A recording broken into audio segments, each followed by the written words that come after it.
Hey y'all, today we're going to make cobbler, which is awesome. It's a Southern staple, I'm a big fan.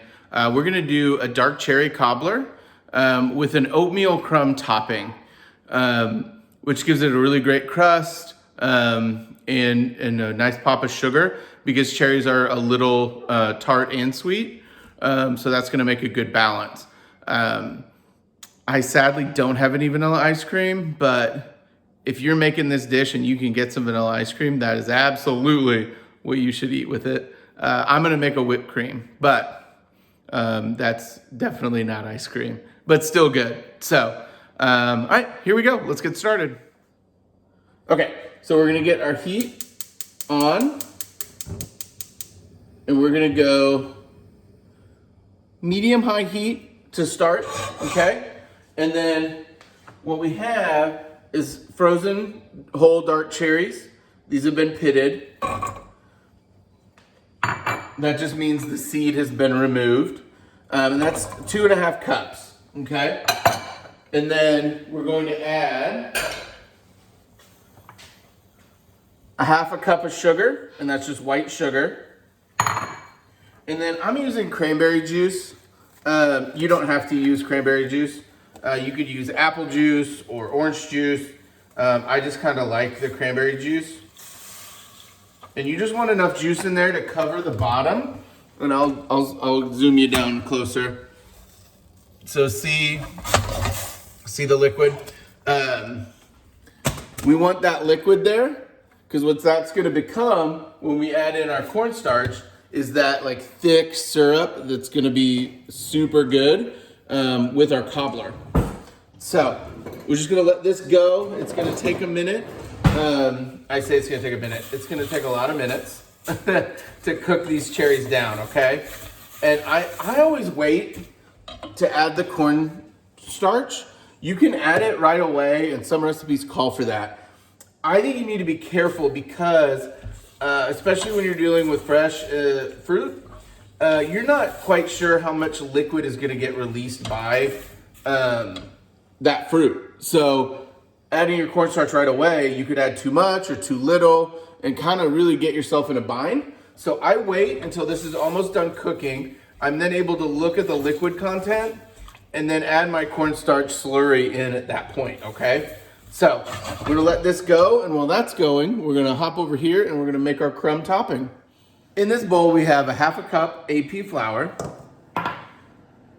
1 cup whole rolled oats. We have a 1/2 cup brown sugar and a 1/4 cup white sugar. Get all that in there. We have a 1/4 teaspoon salt, and we have a 1/2 teaspoon cinnamon. Okay, and then I'm gonna break this up with my hands just to get all the sugar pieces broken up.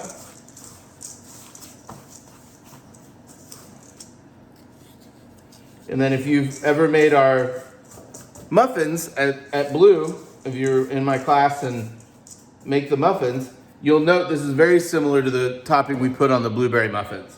Now we're gonna incorporate 1 stick or 1/2 cup of very cold butter. And see, I've sliced this pretty thin. That's gonna help us incorporate it easier. Putting the whole thing in there would be a chore.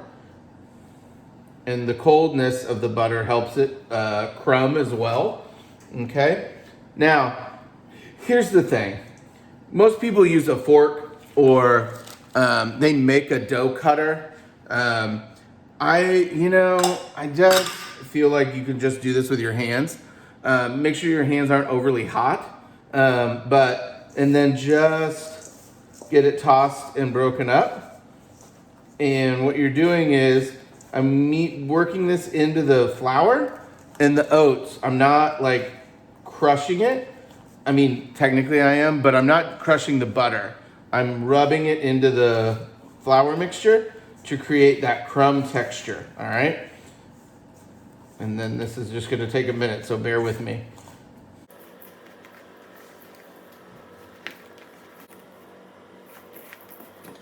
we're getting close. We've got some big chunks of butter in here, and I'm just kind of working those out, okay?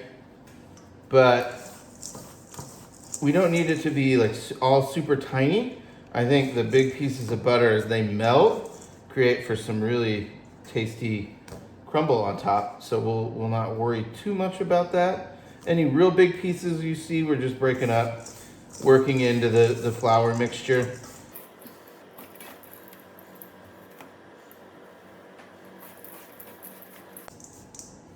All right, we're gonna call that as done, okay?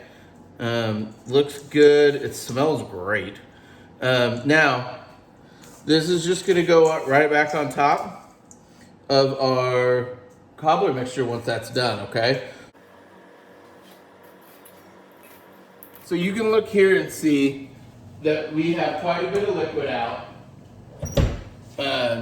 The cherries have not started to break down yet. They are softening, and they're certainly will cut now. I don't necessarily want these to turn to mush. I like the texture of the whole cherry. We just need this to cook for about 5 more minutes, and then I think we're ready to add the cornstarch and move on. So we've cooked this now, that 5 minutes, and you'll see some of the cherries have started to break down and split open, etc. Not all of them, so we are good to go here. We're now going to make a cornstarch slurry. What that's going to do is be our thickening agent here. So, got about 2 tablespoons of water, and I'm going to add in some cornstarch to that.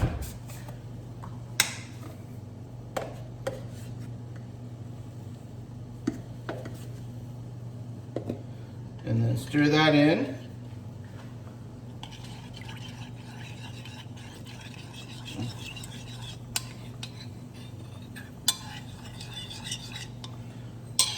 And this is again called a slurry.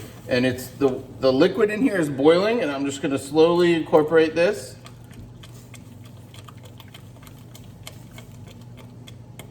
And you see it immediately tighten this up. How it went from like straight liquid to now this like beautiful cherry syrupy deliciousness. Now, because of the cornstarch, you need to be careful.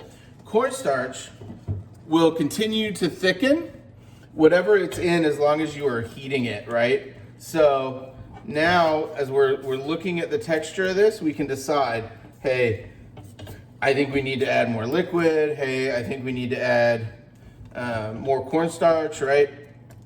I think we're actually pretty good to go here. So we are gonna build our cobbler, y'all.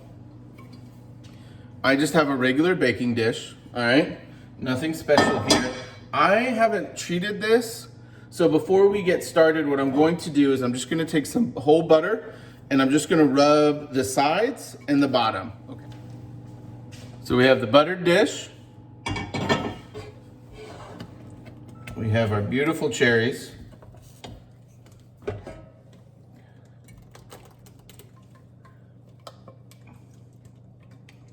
And yeah, I'm getting all that juice out of there, that liquid. That is gonna be super good when you get that crumble on top, all right?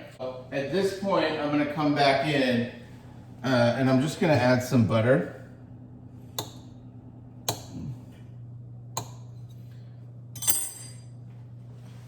And I'm just gonna shove that butter down in there. And what's gonna happen is the heat there is gonna melt that butter, and I'm just gonna stir it around.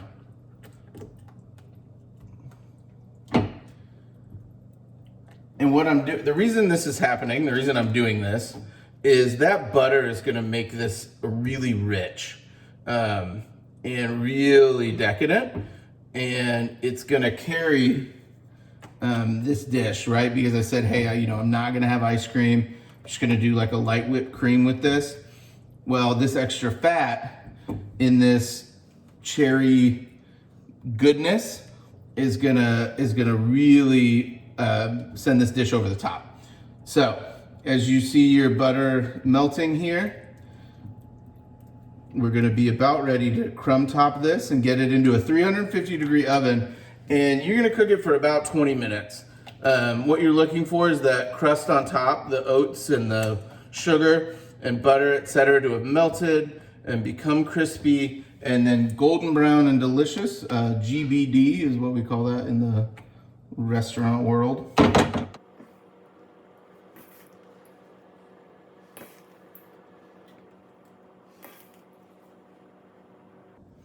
And yeah, it's a thick coating, guys.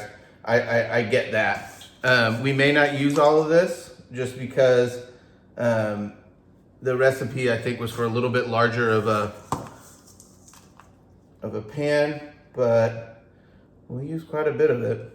All right, so see, we did have a little left over, not a ton, and that's okay. We're gonna now go in the oven at 350 for 20 minutes.